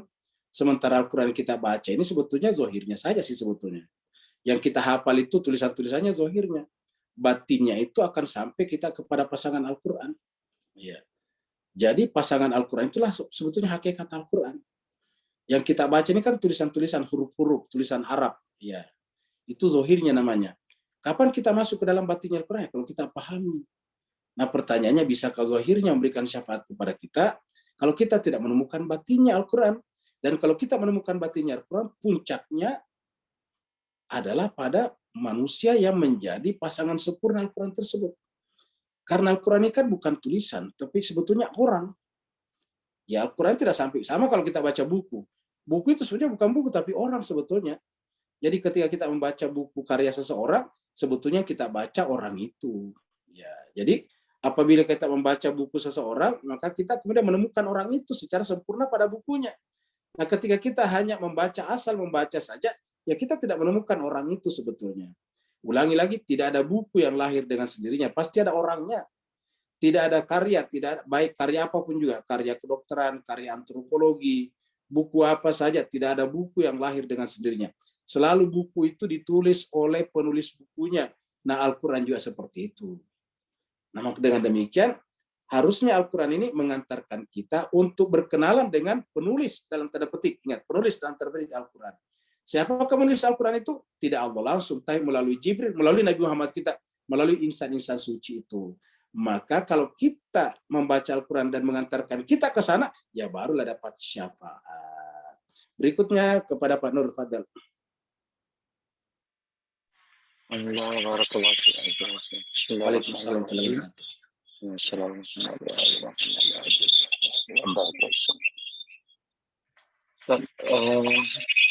Beri pencerahan dalam kaitan walau khaufun alaihim walau hum yahzanun. bahawa ayat-ayat malam ni bertubi-tubi memperingatkan kita bahawa hubungan intim antara kita dengan batin Quran tadi adalah suatu hubungan yang tak terpisahkan sejak daripada alam azali lagi. Cuma di alam sini kita cuba untuk menghubungkaitkan kembali keterpisahan daripada alam sana tadi. Maka ini akan mengakibatkan kita menghargai bahawa setiap satu pesanan Al-Quran tadi bukan ayat, tapi adalah hubungan intim Allah dengan kita. Bukan sekadar bacaan. Beri pencerahan. Barakallahu fiikum. Baik, terima kasih banyak Pak Nur. Jadi Bapak Ibu sekalian, jadi ini menarik ya. Jadi bahwasanya kalau kita membaca Al-Quran itu sebetulnya yang terjadi adalah proses intimasi, mengintimkan, intimate ya. Jadi sebetulnya kalau kita membaca Al-Quran, kita mengintimkan diri kita dengan Allah Subhanahu wa taala. Menyatukan diri kita dengan Allah Subhanahu wa taala. Karena tadi kita sampaikan, Allah itu kan benar-benar rahasia dari segala rahasia, zatnya maksudnya. Zatnya Allah itu rahasia dari segala rahasia, gaibnya segala yang gaib, sirnya segala sir. Nah, tetapi Allah itu kan Maha Pengasih. Untuk menjangkau dirinya dia berikan kepada kita alat, yaitu Al-Quran. Al-Quran ini yang harus kita jadikan alat untuk mengintimi Allah SWT. Ibaratnya kalau kita ingin berasyik masyuk dengan Allah, ya dengan Al-Quran yang paling tepat, karena tidak ada lagi. Ya, kalau kita mengatakan berzikir, benar juga, tapi itu kan hanya partikularitas. Saya kita baca subhanallah, ya bagus. Tapi subhanallah itu hanya salah satu ucapan yang kita ada dalam Al-Quran. Tapi kalau kita baca Al-Quran itu secara keseluruhan, totalitas. Itu kata-kata subhanallah itu hanya beberapa kata dalam Al-Quran, seperti sabih, ataukah subhanalladzi, itu kan ada dalam Al-Quran. Atau misalnya kita mengatakan alhamdulillah, alhamdulillah itu salah satu saja ucapan dalam Al-Quran. Ya Allah Akbar, salah satu ucapan dalam Al-Quran. Tapi kalau kita baca Al-Quran secara keseluruhan, berarti semua terma-terma, semua kata-kata, semua huruf-huruf yang ada dalam Al-Quran itu otomatis menjadi jaringan, menjadi berkas-berkas yang menyampaikan kita kepada Allah SWT. Ibaratnya kalau kita minum air putih, itu cuma satu yang kita rasakan, yaitu minum air putih. Tapi kalau kita makan, itu sudah banyak di dalamnya. Ada sayurnya, ada nasinya, ada lauknya, ada bumbunya dan sebagainya, ada sambalnya, itu kalau sudah makan. Nah begitu ya kalau kita membaca Al-Quran itu semuanya ada di dalamnya, komprehensif, holistik. Dengan demikian Al-Quran inilah harusnya mengintimkan kita, mengintimasikan kita dengan Allah SWT. Sehingga kalau kita membaca Al-Quran, ibaratnya kita itu benar-benar hadir bersama dengan Allah. Kita hadir di hadiratnya Allah SWT. Kita hadir di sisinya. Ya, siapa yang hadir di sisinya? Pertama, yang secara hakikat kita ini memang diliputi oleh dirinya. Bukan hanya jiwa kita, tapi tubuh kita. Bukankah Allah berkali-kali mengatakan, Allah itu adalah muhit, ala kulli syai'in muhit. Allah meliputi segala sesuatu. Berarti kan kita ini sebetulnya ibarat selimut, kita ini berada dalam selimut Allah. Kita ini berada dalam selimut Allah. Kalau tubuh kita sudah berada dalam selimut Allah, kemudian kita libatkan jiwa kita, kesadaran kita, terhubung dengan Allah SWT secara hakikat, maka seluruh totalitas kita kemudian terhubung dengan Allah. Melalui apa? Melalui Al-Quran. Itulah sebabnya tadi dikatakan kepada kita, apabila kami telah membacakannya, fa'idha qara'nahu fattabi' Qur'ana. Jadi Allah sendiri membimbing kita. Apabila kami telah membacakannya, kamu ikuti bacaannya. Seakan-akan mengatakan, kalau kami sudah mengatakan begini, nanti kamu ikuti. Jadi seperti kalau kita ingin datang ke suatu tempat yang kita tidak ketahui. Ya. Jadi kalau kita datang ke suatu tempat yang kita tidak ketahui, kita benar-benar sepenuhnya bergantung kepada gaibnya orang tempatan. Kalau dia katakan kita berhenti di sini, kita berhenti di situ. Ini ada di belakang, ada kereta, kita naik, seperti itu. Nah, begitulah juga Al-Quran tadi mengatakan, فَإِذَا قَرَأْنَاهُ فَاتَّبِعْ قُرْآنَهُ. Apabila kami telah membacakannya, ikutilah bacaannya. Bukan hanya bacaannya, tetapi juga include di dalamnya makna-makna yang ada di dalam bacaan tersebut. Jadi ulangi lagi, bahwa kenapa salat itu diwajibkan dan dianggap sebagai salat itu sebagai tiang agama. Karena di dalam salat itu ada Al-Quran. Bahkan di dalam surat Al-Isra, Al-Quran disebut sebagai salat.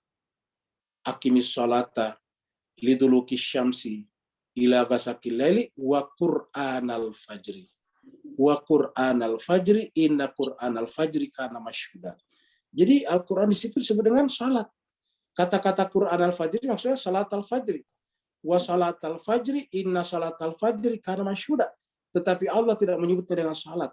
Salatnya sudah disebutkan sebelumnya. Aqimis salata liduluki syamsi ila ghasaqil laili baru wa Qur'an al-fajr. Kenapa? Karena Allah yang menjelaskan bahwa salat itu adalah Al-Qur'an itu sendiri.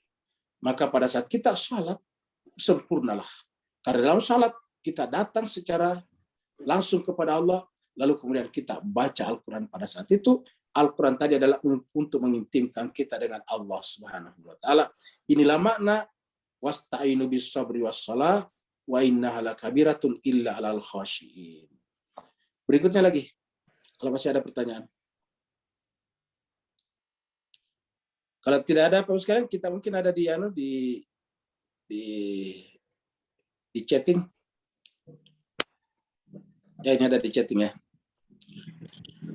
Dari yang pertama dulu dokter ya. Yang pertama dulu yang di atas. Jadi ini dari Pak Burhan ya. Ditarik ya betul, ditarik ya betul. Udah ada cukup. Yang pertama adalah dari Pak Burhan, surat Al-Muzammil ayat keempat mendukung bahwa membaca Al-Quran dengan pelan. Tartil betul. Warattil Al-Quran tartila betul sekali. Jadi sama tadi ya. Akan anjuran bacaan serta tartil dan maknanya di sebaliknya. Jadi kata-kata tartil itu sebetulnya seperti yang kita bacakan tadi, yaitu kita baca perlahan-lahan, tidak tergesa-gesa, kecuali kalau kita memang hanya melatih. Ingat, kecuali kalau kita hanya melatih melatih makhraj kita, kan ada zahirnya juga. Melatih makhraj kita ya perlu cepat supaya kita membiasakan lidah kita, itu tidak apa-apa. Tetapi kalau kita ingin memahami Al-Quran harus warattilil Qur'ana tartila. Jadi harus membaca Al-Quran secara tartil, yaitu sedikit demi sedikit.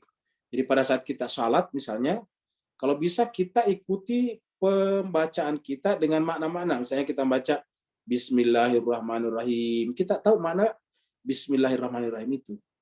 Alhamdulillahirabbil alamin. Kita tahu makna Alhamdulillahirabbil alamin itu. Begitu ya kalau kita baca misalnya Bismillahirrahmanirrahim. Inna anzalnahu fi lailatul qadar. Kita tahu maknanya seperti itu. Jadi yang disebut dengan warattilil Qur'ana tartila supaya apa? Semakin sering kita salat, semakin mendalam pemahaman kita tentang ayat-ayat tersebut yang dimaksud dengan warattilil Qur'ana tartila atau kata tadi fa idza qara'nahu fattabi' Qur'ana ya. Kemudian berikutnya dari Nawawi ya. Fa iza qara'nahu fattabi' Qur'ana. Wa idza quri'al Qur'anu fastamilahu. Ini surat Al-Arab betul. Wa ansitu la'allakum turhamun ya. Jadi mohon doa untuk kakak. Siapa nih? Bagaimana menyimpulkan? Oh ya baik. Jadi sebetulnya ini sama maksudnya. Jadi fa iza qara'nahu fattabi' Qur'ana. Jadi maksudnya pada saat dibacakan, tadi dibacakan, kita mendengarnya dengan baik. Seperti itu. Jadi wa idza Quri Al-Quran, apabila Al-Quran dibacakan, fastami'ulah. Jadi dibacakan. Seperti tadi misalnya contohnya kita dibacakan oleh Ustaz Safi Soleh. Kita dengarkan dengan baik. Setelah itu kita ikuti bacaannya. Ya kalau kita di sini pada saat kita membahas seperti ini, tadabbur, yang lain yang kita sebagai peserta menyimak dengan baik. Dengan apa? Dengan ini fastami'u wa ansitu la'allakum. Tapi tentu ada makna lebih dalam dari ini. Yaitu kata-kata fastami itu simak. Simak itu kerja batin, kerja basirah tadi. Ya. Lalu kemudian wa ansitu, apa itu ansitu? Artinya kita harus menyingkirkan seluruh pendapat-pendapat kita selama ini yang ternyata tidak sejalan dengan Al-Quran. Itu sebetulnya wa ansitu.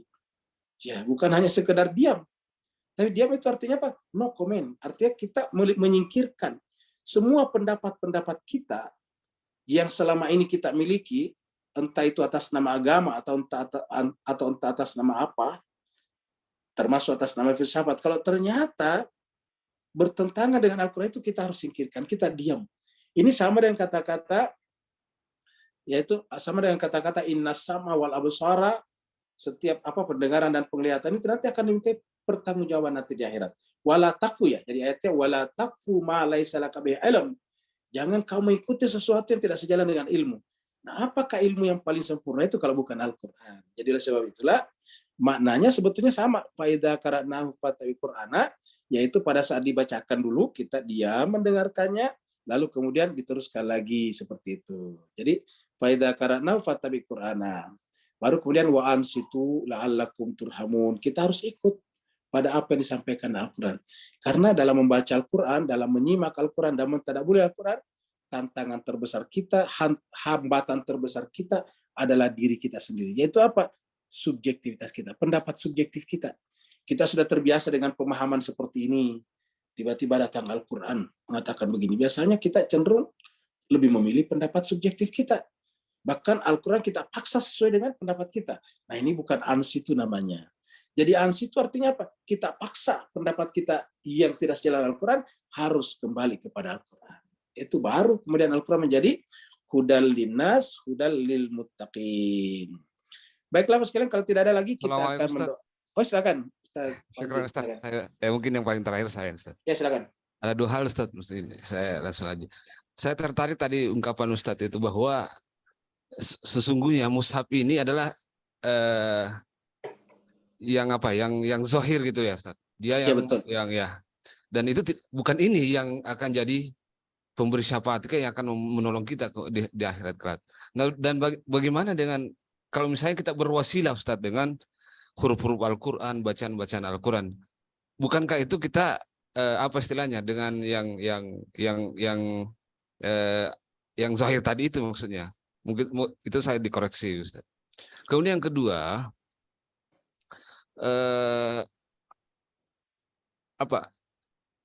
dari penjelasan Ustadz tadi saya simpulkan, mungkin kesimpulan saya ini yang keliru, mohon diluruskan. Al-Quran ini seakan-akan seperti dia manual book Ustadz ya, untuk kita mengenal Rasulullah, mengenal Allah dan segalanya gitu loh.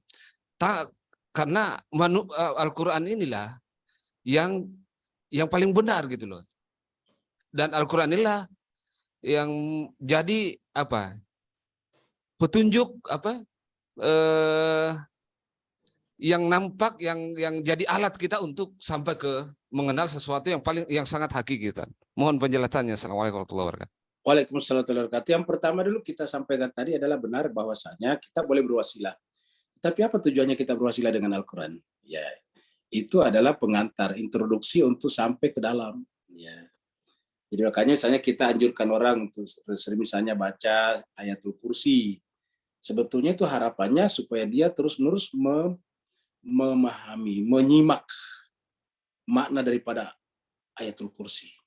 Karena kalau orang memahami makna Ayatul Kursi, dan Ayatul Kursi itu bukan hanya ayat 255, tapi juga ayat 256 dan 257, 3 ayat itu.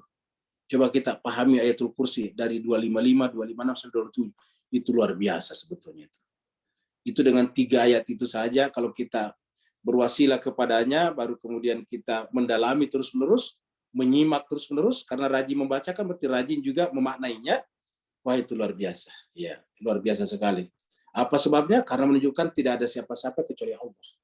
Tidak ada siapa-siapa kecuali Allah. Semua yang tidak sejalan dengan Allah itu tidak ada. Dan itu yang disebut dengan al-ghaib. Al-ghaib itu adalah tidak ada.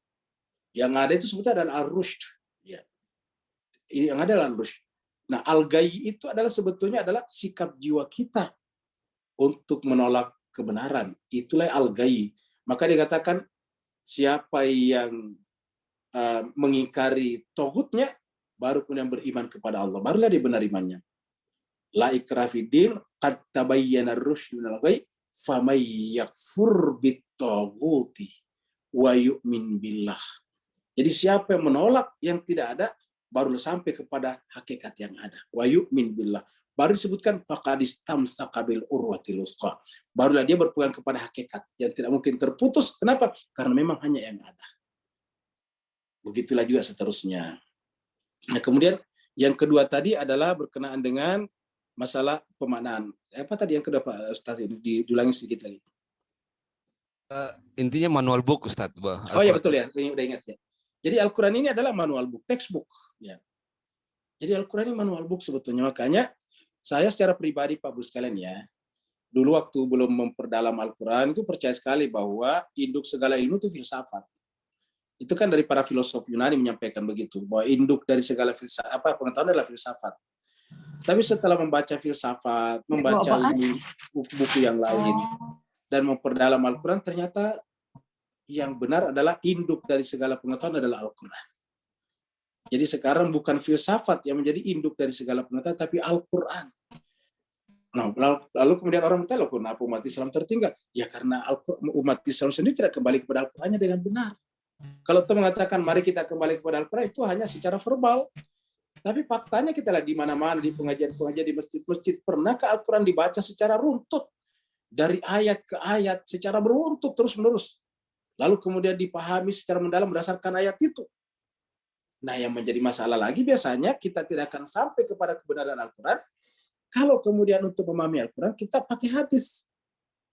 Apakah hadis tidak boleh? Boleh, tetapi ingat, kalau kita pakai hadis memahami Al-Quran, artinya apa? Hadis lebih tinggi daripada Al-Quran. Harusnya hadis itu adalah mendetailkan Al-Quran. Contohnya, salat. Makna salat kita pahami dari Al-Quran. Cuma Al-Quran kan tidak merincikan salat zuhur berapa rakaat, salat asar berapa rakaat, salat maghrib berapa rakaat. Ya, hadis lah yang menjelaskannya. Jadi kata menjelaskan di situ artinya menguraikan sebetulnya, membreakdown. Jadi kita sudah pahami makna salat dari mana? Dari Al-Quran. Apabila kita memahami satu ayat dari bantuan hadis, ini akan menjadi bermasalah. Seperti misalnya kita pernah bahas tentang abasa wa tawalla. Kan akhirnya kalau kita pakai hadis menjadi complicated ini masalah. Tiba-tiba Nabi kok bisa bermuka masam kepada orang yang datang kepadanya, padahal orang itu adalah orang buta pula, padahal dia niatnya datang untuk mensucikan dirinya. Di mana-mana di dunia ini tidak ada yang mengatakan bahwa yang namanya bermuka masam itu adalah akhlakul karimah. Sedangkan Nabi mengatakan innama bu'istu litammima makarimal akhlak. Al-Quran mengatakan wa innaka la'ala khuluqin azim, dan banyak lagi Al-Quran. Tetapi karena kita pakai hadis, ya kita mengalah terhadap Al-Quran.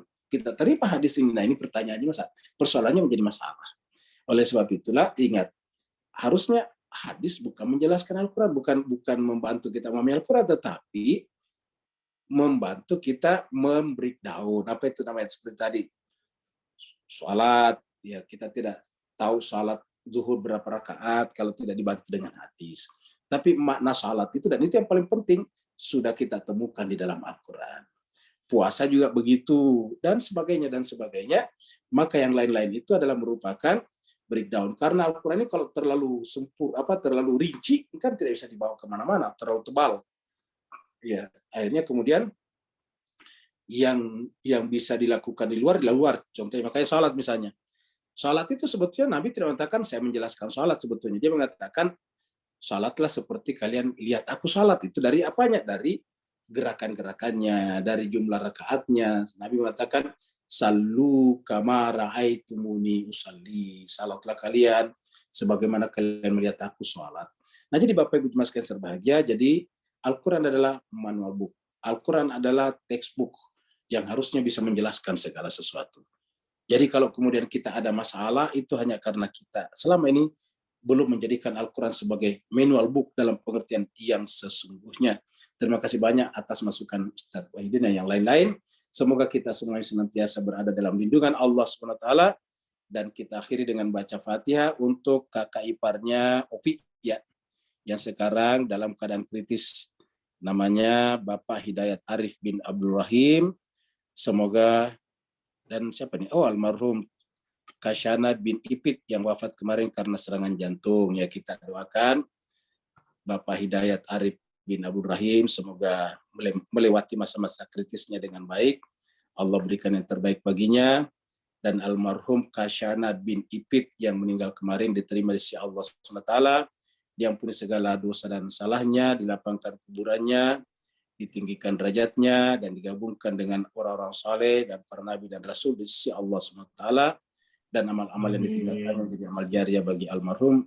Ala hadinnya wa libatin saleha bihaqi Muhammadin wa ali Muhammad wa bihaqi Fatihah wa baniha, khususan untuk Bapak Hidayat Arif bin Abdul Rahim dan almarhum Kasyana bin Ipit. alaihim al-Fatihah ma'as salawat. Allahumma salli ala Muhammad wa ali Muhammad. Allahumma salli ala Muhammad wa ali Muhammad. Allahumma salli ala Muhammad wa ali Muhammad wa ajil faraj sakhir. A'udzubillahi minasyaitonir rajim. Bismillahirrahmanirrahim. Alhamdulillahirabbil alamin. Arrahmanir rahim. Maliki yaumiddin. Iyyaka na'budu wa iyyaka nasta'in. Ihdinas siratal mustaqim. Siratal ladzina an'amta 'alaihim ghairil maghdubi 'alaihim waladdallin. Amin. Walafu minkum. Wassalamualaikum warahmatullahi taala wabarakatuh. Waalaikumsalam. Waalaikumsalam.